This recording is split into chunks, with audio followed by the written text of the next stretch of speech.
Okay, good afternoon, everyone, and welcome to this evening, which is the first of our speakers for Black History Month. And I'd like to introduce you to Dr. Monette Ferguson. Dr. Ferguson was born to humble beginnings and knew at a young age what it meant to grow up with the barriers of poverty. She was raised in Bridgeport by her mother and grandmother, and for them, the value of education was instilled from very early, both in her and her 5 siblings. Education was always paramount in my household, Dr. Ferguson says. It's not only the greatest equalizer, but the greatest opportunity for us to attend a private school, go to college, and experience things that we wouldn't normally do. Fueled by the goals her mother and grandmother established for her, Dr. Ferguson earned her undergraduate degree in general studies from the University of Bridgeport and then decided to further education at the University of New Haven, where she received her master's degree in criminal justice. She later returned to the University of Bridgeport and received a doctorate in educational leadership. Today, she is the executive director of the Alliance for Community Empowerment, formerly Action for Bridgeport Community Development. She applies those valuable lessons from childhood along with her education and training in her tireless commitment to help others rise out of poverty. So, with that, I would ask you to warmly welcome Dr. Monette Ferguson.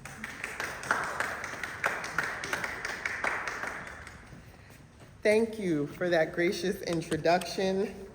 I am here to share words with you today, and I am grateful for this opportunity. I won't hold you too long, but won't be able to see a thing without these glasses.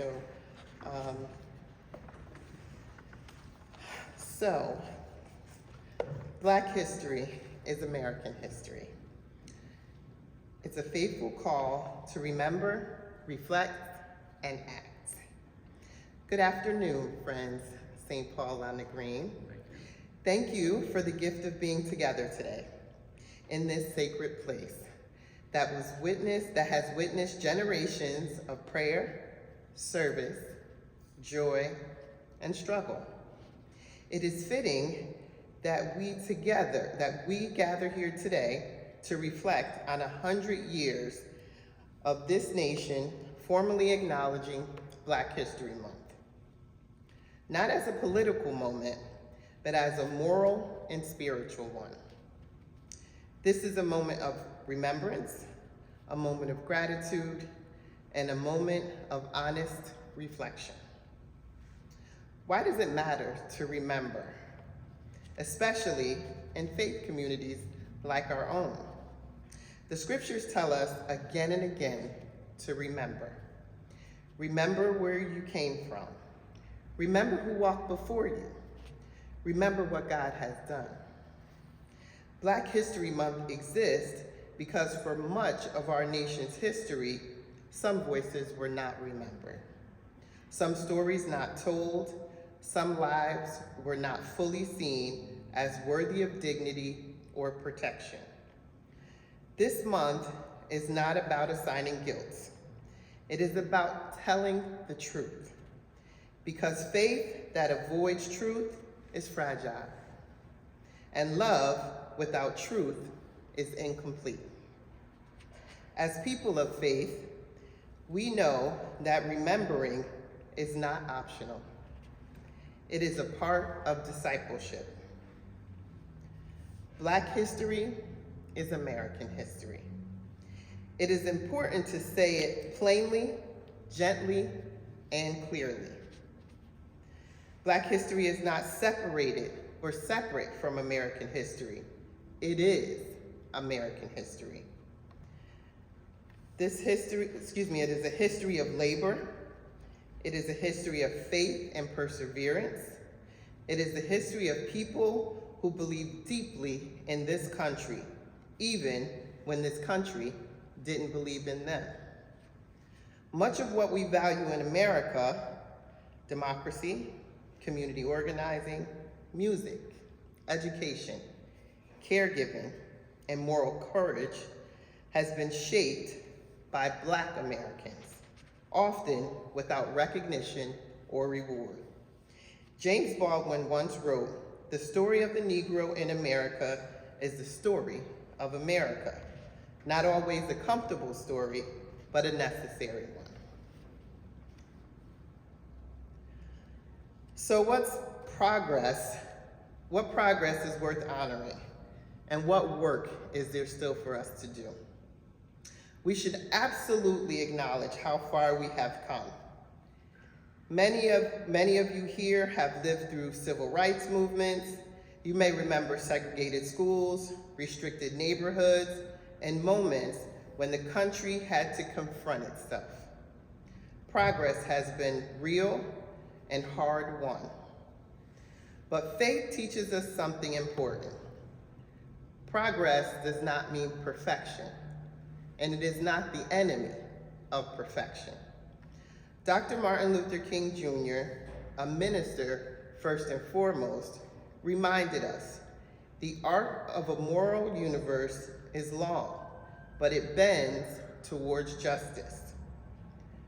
What we sometimes forget is that this arc does not bend on its own. It begins and bends because ordinary people, like us here today, teachers, clergy, parents, and neighbors, choose courage over comfort. So let me tell you a little bit about myself.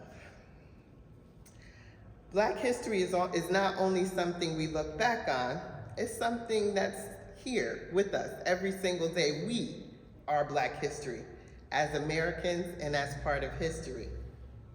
I began my youngest years as a Head Start child, a program created because this country recognized that every child, regardless of background, deserved a strong start.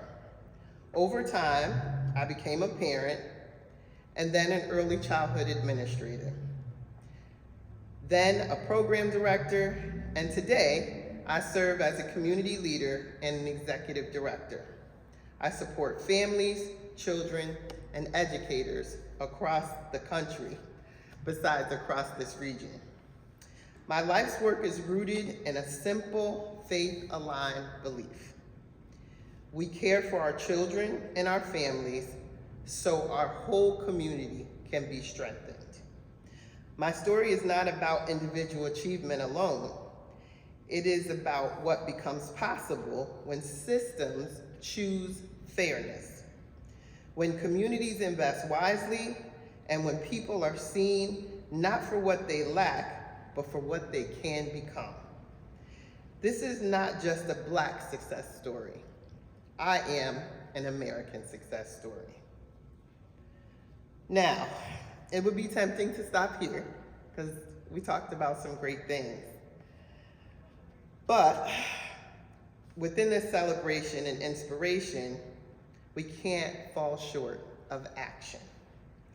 We must also acknowledge that inequities still exist in housing, education, healthcare, and economic opportunities. These are not abstract issues. They affect real people, real families, and real children, many of them whom probably don't live too far away from this very church. Audre Lorde wisely said, "There is no such thing as a single issue struggle because we do not live single issue lives." Justice, like faith, is interconnected. Naming injustice is not just blame, it is about love. Love of your neighbor requires that we notice when systems work for some and not for others. So here's our call to action. That, of course, is rooted in love. So what does it mean for us here at St. Paul's on the Green? It means continuing to live out the values many of you have practiced for decades. Listening deeply, serving faithfully, welcoming continuously, advocating thoughtfully.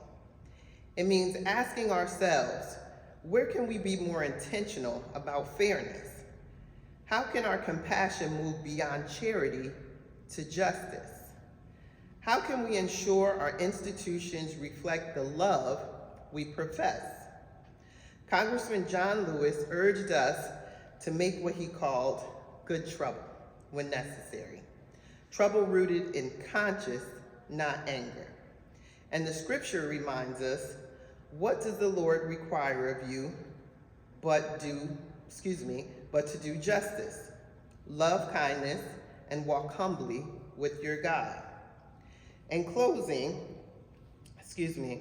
100 years of acknowledging Black history is meaningful, but acknowledgement is only the beginning. The greater calling is what we do with it now that we know.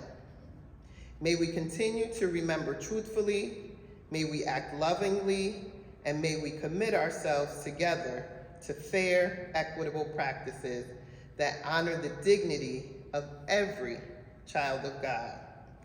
Thank you for listening, thank you for caring, and thank you for having me. Whoa! Okay.